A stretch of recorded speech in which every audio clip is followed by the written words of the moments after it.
Ауzu биллахи минаш шайтанир раджим. Бисмиллахир рахманир рахим. Алхамдулиллах ва салату вассаламу ала расулиллах. Амма бад. Ол бүткүл аламдын жалгыз жаратуучусу болгон Алла Таалага чексиз мактоолор, анын акыркы пайгамбары Мухаммад Мустафа саллаллаху алейхи вассаламга Алланын саламы жана тынчтыгы болсун. Жалпыңыздарга Алланын тынчтыгын, мээримин тилеп саламдашам. Ассаламу алейкум ва рахматуллахи ва баракатух. Мына бүгүн сиздер менен кайрадан көгүлтүр экранда куттуу орозо айында кайрадан көгүлтүр экранда көрүштүрүп турганына Алла Таалага чексиз сүгүлөр болсун. Биз дагы албетте кубанычтабыз. Бүгүнкү темабыз Кыргызстан мусулмандар дин башкармасы тарабынан жума баянына бекитилип берилген тема зекет тууралуу болмокчу. Негизи эле зекет, садака фитир мына ушулар тууралуу колубуздан келишинче иншаллах баян кылып беребиз. Мына бардыгыбыздын туткан орозолорубузду кабыл кылган болсун, оккан таравих катмы Курандарыбызды кабыл кылган болсун. Ушул улук айда турабыз. Айлардын дагы султаны болгон улук айы десек болот. Анын ичинде Кадыр түнү бекитилген ай десек болот. Куран түшүрүлгөн ай десек болот. Сооптор ушунчалык көбөйтүлүп, эселенип бериле турган ай десек болот. Себеби адам баласынын бардык ибадаты өзү үчүн, бирок орозосу мен үчүн мен гана сыйлыгын берем деп кудси хадисте Алла Таала айтат. Ошондуктан өтө бул орозо айында кайдыгерликке карабай, кайдыгерлик болуп калбастан жан дүйнөбүздү да тазалап, бүткүл дене мүчөбүз менен орозо тутушту. Аллахым насип кылган болсун. Эми ошол исламдын негизги 5 түркүгү бар, баарыбызга белгилүү. Ошол намаз окуу, орозо тутуу, зекет берүү, ажылыкка баруу, мына ушул парыздардын, ушул бутактардын бирөөсү зекет тууралуу болмокчу. Куран Каримде да фастаузубилlah вакимус салата ва атуз заката деп көп аяттарда намазды окугула жана зекетти бергиле деп Алла Таала бизге буйрулат. Эми ошол зекет тууралуу маалымат бере турган болсок, зекет деген өзү эмне? Заках деген сөз бул ошол тазалоо, тазалык деген маани, көбөйүү, өсүү деген маанилерди билдирет. Мындайча айтканда өзүбүздүн денебизди тазалайбыз, жеп аткан нерсебизди тазалайбыз, мал мүлкүбүздү дагы тазалайбыз. Ошонун негизинде Алла Таала бизге дагы көбөйтүрүп берет, өстүрүп берет деп дагы канчалык берген болсо, ошончолук Алла Таала бизге 10 эседен 700 эселеп кайтарып берет. Мына ошол мааниде дагы түшүнсөк болот. Ал эми шарияттагы мааниси колунда бар адамдын нисапка ээ, өзүнүн мүлкүнөн Алла Таалага белгиленген 40тан 1 бөлүгүн, мындайча айтканда, өлчөмүн кедей жана колунда жок адамдарга бөлүнгөн мүлк ошол адамдардын менчигине өтүүсү жана эч кандай кайтаруусуз шарты менен таратуу дегенди түшүнсөк болот. Эми зекет берүү бай адамдарга милдеттүү жана кимдерге парыз болот? Алла Таала буйрук кылган бир парыз ибадаттар, мындайча айтканда зекет, намаз, орозо, ажылык сыяктуу эле парыз болуп эсептелет. Зекет ошо исламдын бир түркүгүнүн бири. Жана айтып өткөндөй, намаз менен зекеттин ортосундагы айырма бул эгерде намаз дене ибадаты боло турган болсо, ал эми зекет пенденин малы менен кылынган, мал мүлкү менен кылынган ибадат десек болот. Зекетти эми ошол кимдерге бериши керек? Зекет ар бир кимдер бериш керек зекетти? Акыл эси дурус, балагатка жеткен болуш керек, анан нисапка ээ болуш керек. Ушул жерде ошол нисапка токтолуп өтөлү. Кыргызстан мусулмандар дин башкармасынын фатвасы, экинчи фатвасында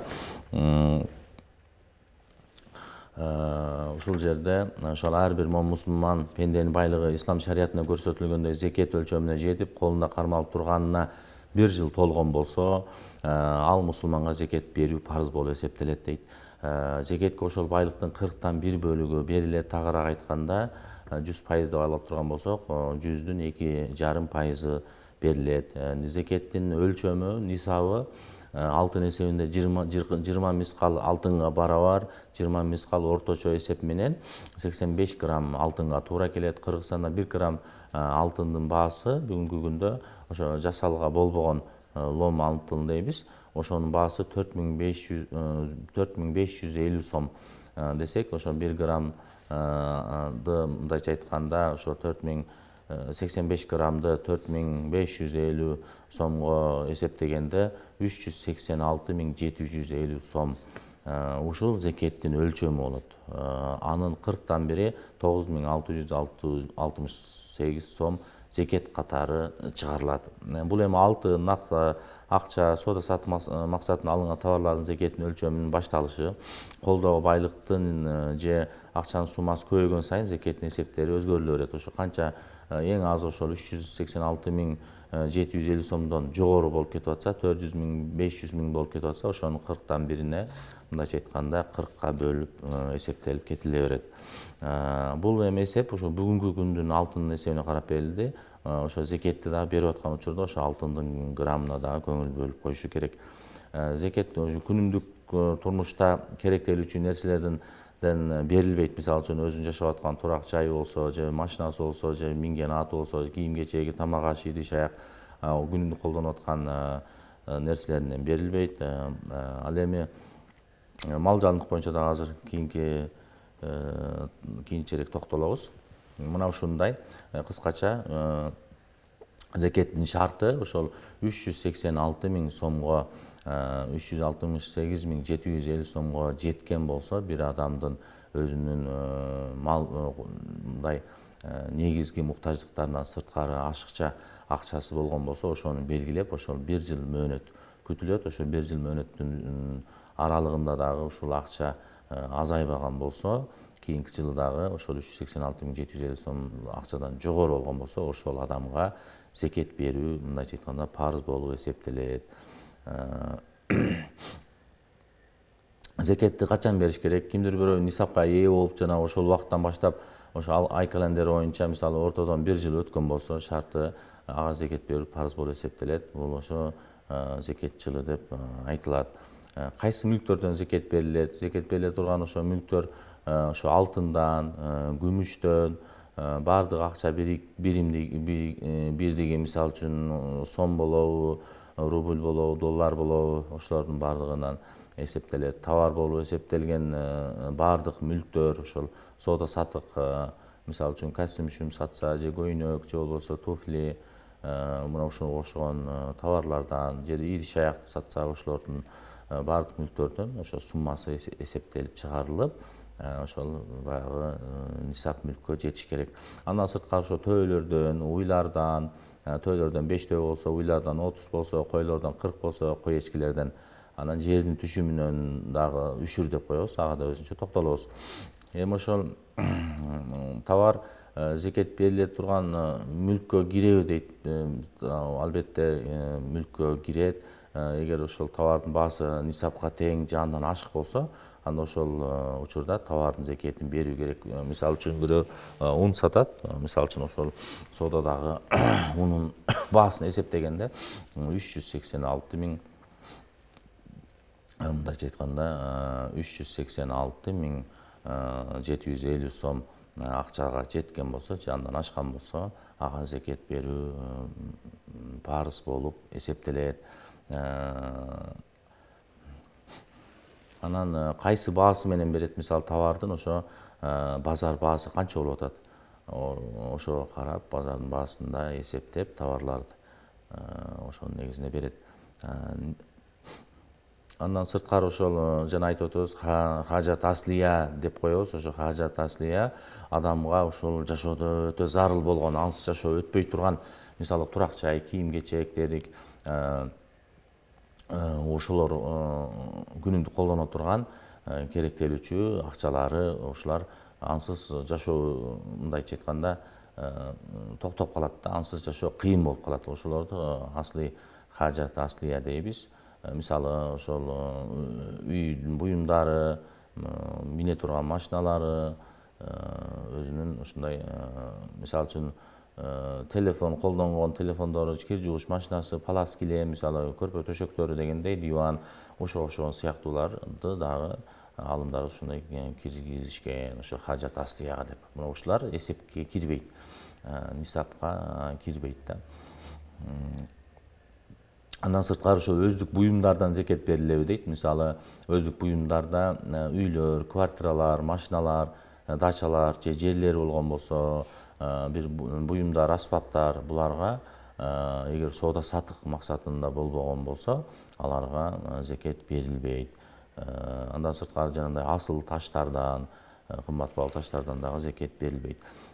Мисалы кыймылсыз мүлктөр болот, мисалы квартира, жер, алардан мисалы үчүн зекет берилбейт. Эгерде ошол үйдү алып сатыш максатында болсо, мына ошондой учурларда, ошол нерселерде, мисалы үчүн өзүнүн минген машинасы бар, андан сырткары дагы өзүнүн кошумча машинасы бар, алып сатат, 2-3 машина алып сатат, мындайча айтканда, же болбосо мал алып сатат, же болбосо үй алып сатат. Мына ошолордун баасын өлчөнүп көрүлөт. Ошол мындайча айтканда, ошонун жер алып сатат, мисалы ошолордун баасы алып сатылып аткандыгы үчүн ал ошо соода саттыкка кирет дагы, ошондон зекет берилип калат, баягы нисапка жеткен болсо. Мисалы үчүн кээде бирөөнүн үйү бар, 2 үйү бар, бирөөсүндө жашайт, бирөөсүн квартирага берип койгон да, ижарага берип койгон. Мисалы үчүн ошол экинчи үйү ижарага бергендиги үчүн зекет берилеби? Жок, алда дагы зекет берилбейт. Бирок ошо ижара акысы мисалы үчүн кымбат болсо, мисалы ошолордун акысынын суммасы нисапка жеткен болсо, же болбосо башка суммалар менен да кошулат. Ошол кирешеси, башка суммалар дагы алтыны, күмүшү, же болбосо дагы накталай акчасы же товарларын менен кошкондо ошол акча нисапка жеткен болсо, демек ошондо дагы 40тан 1-ин берип баштайт десек болот. Карыздар адам зекет төлөөгө милдеттүүбү деп суроолор келип калат. Карыздар адам эгер ошо зекет бере турган мезгилде карызын ошонун өлчөмүн зекет бере турган, бирөө мисалы үчүн 100 000 карыз бар бирөөдөн, бирок миллиондо обороту бар да, миллион сомдук обороту бар. Демек ошонун 100 000 кемитип коет. 900 000ге ошол карыздын эсебин бере турганды кемитип, калган 900 000 сомду ошол 40тан 1-ин зекет катары бере берет. Эгерде миллион сом оборотто болуп туруп, бирок 800 000 сом карыз болгон болсо, анда өзүнүн акчасы 200 000 сом эле нак болуп эсептелет дагы. Ал зекет нисапка жетпейди болуп, ал зекет бергенге милдеттүү болбой калат. Милдеттүү болуп эсептелбейт десек болот.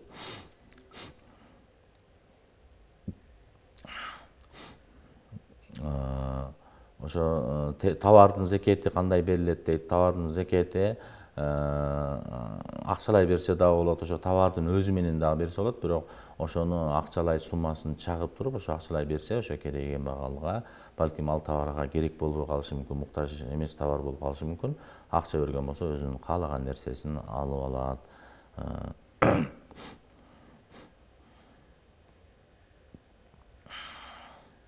Эгерде бир адам мисалы үчүн зекет берип парз болгондон кийин банкрот болуп калса, ал зекет берүүгө милдеттүү болуп калабы?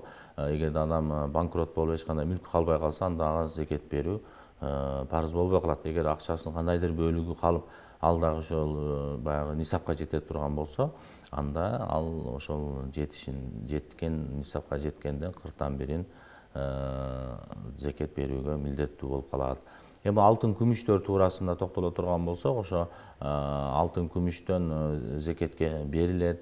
Ал жасалга болсун, идиш аяк болсун, кандай болсун, баардыгы ошо эсебинен берилет. Күмүштүн, эми алтындыкын жана айтып өттүк, 85 грамм деп. Ал эми күмүштүн эсебинен кандай болуп калат? Күмүштүн эсебинен 200 дирхам болот. Ал дирхамды граммга айланып тура турган болсо, 612 граммдын тегереги болот. Ошол 612 грамм мындайча айтканда, ошону чагып,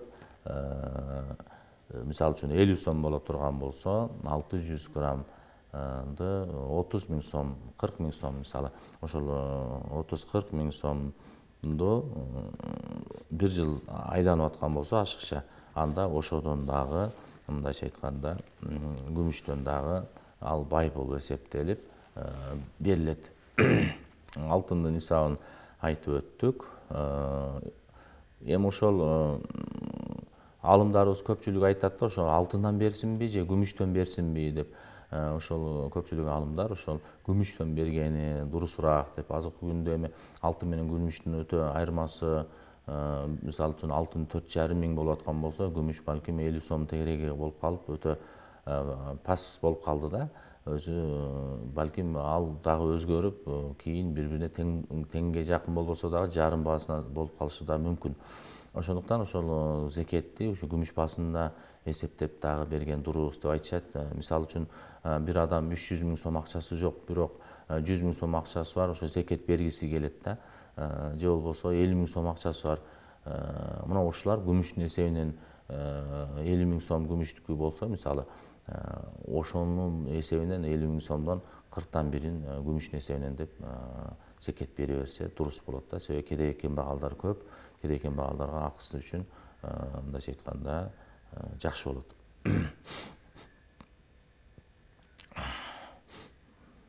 Эгер адамдын мисалы үчүн күмүшү ошол жана 600 граммга жетпеген болсо, анда ал зекет берүүгө милдеттүү эмес. Бирок алтыны менен күмүшү болсо, экөөсүнүн дагы бири-бирине нисапка жетпейт да.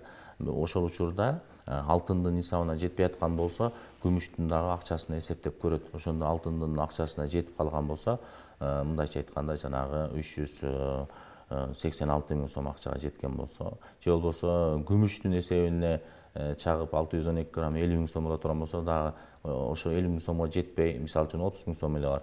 Бирок дагы кичинекей алтыны бар, алтындын эсебин чагып көрө турган болсо 20 миң сом болсо, анда 20 миңге 30 миңди кошуп туруп 50 миң сом деп ошол күмүштүн эсебинен дагы зекет берсе милдеттүү болуп калат, парыз болуп калат.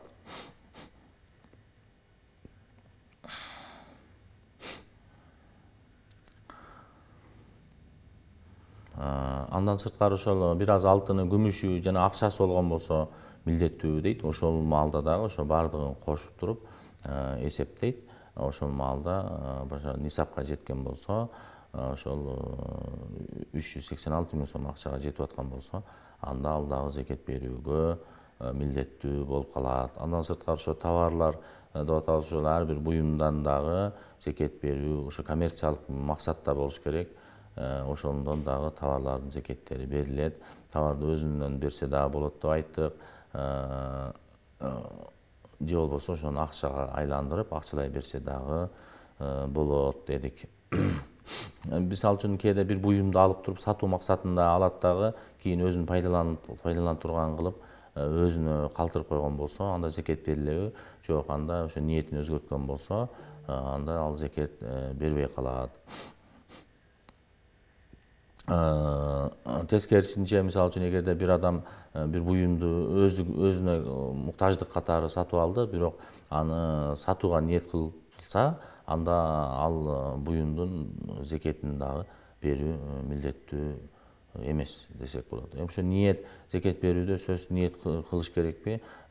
Зекет бул ибадат, ошондуктан зекетти берүү, ниет берүү үчүн ниет кылуу зекеттин шарттарынан болуп эсептелет. Ошол ниетте бериш керек. Мисалы үчүн кээде бирөөлөргө бир ыхсан кылып акча таркатып коюп, анан кийин мен зекетимен деп кийин аны эсеп алып кала турган болсо, болбой калат. Ошондуктан ошо берип аткан маалда зекет ниети менен бериш керек. Ошо ниетти дагы ошо зекетти берип жаткан маалда ниет кылса жакшы болот. Же болбосо эсептеп аткан маалда деле бөлүп чыгарып коюп, мына ушуну мен зекет катары берем деп ниет кылып койсо, ошол дагы өтүмдүү болот.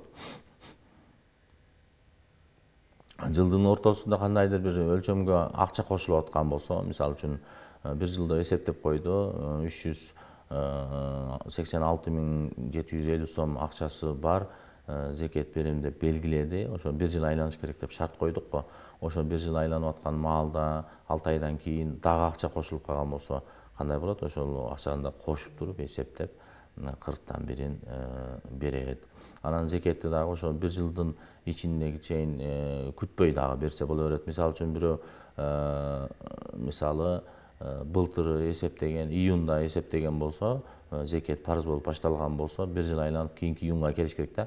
Бирок азыр март айы, мисалы үчүн ушул маалда сооптуу амал катары ушул орозодо муктаждарды сүйүнтүш максатта ушул малда дагы 1 жылга жетпей туруп эле мындайча айтканда зекетин берсе дагы боло берет. Айрыкча мына ушул ороз айларда дагы биз ушул сооптуу амалдарды кылып калышыбыз керек.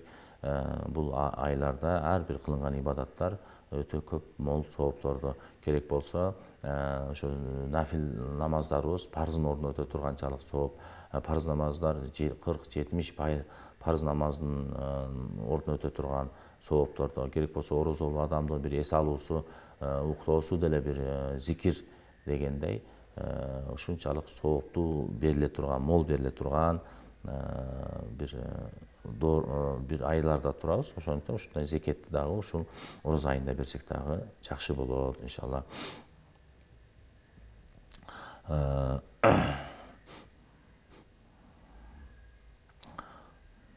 Өздүк буюмдардан бул боюнча дагы жана айтып өттүк, өздүк буюмдарда колдонулган оргтехникалар болот да, ошол нерселерден зекет берилбейт. Зекет ошол өзүнүн мисалы үчүн минген атынан сырткары бар. Мына ошолорго берилет. Мисалы үчүн малдан 6 айдан ашык жайыттарда оттогон малдар сайыма деп коет. Ошол мисалы үчүн жылкылар, ошо койлор, мисалы үчүн ошо 6 айдан ашык сыртта жайлоолордо жүрсө, мисалы ошолорго ошол зекет берүү милдеттүү болуп калат. Мисалы үчүн кой 40 кой болгон болсо, ал эми мал болсо, уйлардан болсо, 30 уй болгон болсо зекет берилип баштайт. Ал эми кол астында бир уй бар, мисалы үчүн саап ичкен уй бар, аны жайда жайытка бербейт, дайым ошо тоyuттандырып өзү жем чөбүн берип үйүндө карайт. Мисалы үчүн же жылкысы бар өзүнүн үйүндө карайт. Мына ушуларга зекет берилбейт, себеби булардын мындайча айтканда өзү багып ошо зекетин малына берип атат десек болот.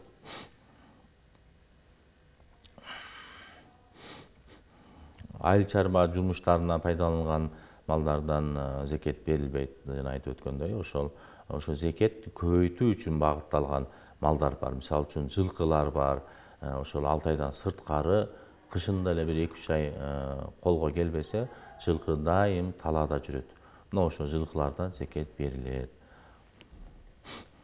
Төөлөрдөн дагы ошол жанагы 6 айдан ашык сыртта оттоп аткан болсо, мына ошолордон төөлөрдөн 5 төө болгон болсо, ошолордон зекеттер берилет. Эми алынын зекеттин дагы 5-тен 9га чейин 1 кой, 10дон 14кө чейин 2 кой кылып, ушундай кылып бөлүнүп кетиле берет. 50 төөгө чейин ошондой кетилет. Төөлөрдүн жанагындай өркөчтүү, 1 өркөчтүү, 2 өркөчтүү ошолордон да баарынан берилет. Ошо зекетти ошо ургач төө менен берилет. Эркек аралаш болсо, уйлардан дагы ошол 30 уйдан баштап зекет берилип баштайт. Койлордо ошо эчкилерде зекет ошо 40 кой болгон болсо, ошондон 1 кою зекет берилет. Мындайча айтканда, ушул нерселердин баардыгы бизге Алла Таала Табарак сүрөсүндө аллади халакал маута вал хаята лияблуакум айкум ахсану амала. Бизге ушул тирүүлүктү, өлүмдү жаратты. Эмне үчүн? Лияблуакум, сыноо үчүн деди. Бизге ошол Алла Таала ырыскыны бай кылып, ошол адамды бай кылып, мисалы үчүн 40 кой уроолоду, 30 уй уроолоду, же болбосо жанагынтип алтындарды уроолоду. Ошолордон 40 койдон мисалы үчүн 39 адал бирөөсү сен үчүн арам деп койду да. Мындайча айтканда, биз ошону аралаштырып, кайра зекетти бербей, аралаштырып өзүнүн бардык мал мүлкүбүздү арам жол менен жеп албашыбыз керек да. Алла Таала кааласа, кедей кембагалдын бардыгын бай кылып, бардыгын бирдей статуста жаратып коймок, социалдык абалдарын бирдей кылып. Бирок бул дүйнөдө сыноо, бай, кедей кылып аралаш, ар түрдүү катмардагы оорулуу адамдарды бардыгын сыноо үчүн жаратты да. Ошондуктан ошо биздин чөнтөгүбүзгө ошондой нерсени ыргылап көрдү. Ошо чөнтөгүбүздөн чыгара алабызбы? Ошол арам деп бөлүп койгон нерсени чыгарганда дагы эң жакшыдан чыгара алабызбы? Алла Таала аятта да айткан, силер өзүңөрдөн Алла Тааланын сүймөнчүгүнө ээ боло албайсыңар. Ошо мындайча айтканда өзүңөр сүйгөн нерседен, мындайча айтканда өзүңөр сүйгөн нерседен эң жакшысынан бермейин, Алланын мындайча айтканда чыныгы даамын тата албайсыңар дейт да. Мына ушуну менен бүгүнкү темабыз дагы, убактыбыз дагы аягына чыгып калды. Көңүл бурганыңыздар үчүн рахмат. Ва ахиру давана алхамдулиллахи роббил аламин. Бирахматика я архамар рахимин.